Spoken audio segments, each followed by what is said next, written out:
Tata Tata.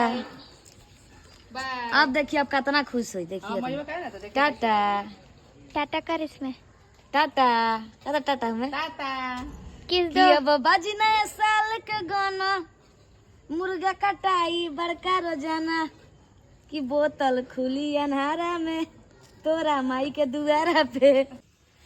Hello सब लोग, हमरा पता बा कि जाड़ा के दिन में ठीक होई चादर उधर ओढ़ के। आज हम बनाव तनी पूरी, गोल गोल पूरी, सेवई, तरकारी बनाव तनी। अभी बनता पूरी, सब्जी बन गई बाटे, सब्जी ना देखनी हो। अभी सेवई बनाए तो देखाम कि सेवई कैसे बनेला। तो ई देखे खातिर लोग हमारा ब्लॉग में बना रही। आ कैमरा के पीछे पता बा के वीडियो बनाता हमार माई के नहीं के वीडियो बनावेला। हमार पति देव गइल बरन गाँव में, नाना के तबीयत खराब बा तो माई के लेके गइल बरन ममहर। हमार माई वीडियो बनावत रही तो लोग हमारा ब्लॉग में बना रही। आ बहुत सारा प्यार आशीर्वाद दी, ठीक है ना। बंद कर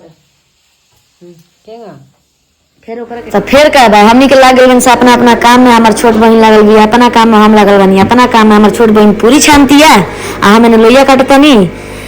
देखी कितना सीरियस होकर हमार बहन छानती है। हमारे मम्मी पानी पिए तरी पियास लगल तो कहले दूध के पूरी खा के पानी पी ली। हमें लोहिया काट के धोले बनी, तेल बना, दूध आइल बा, सेवई आइल बाटे, सेवई बनी।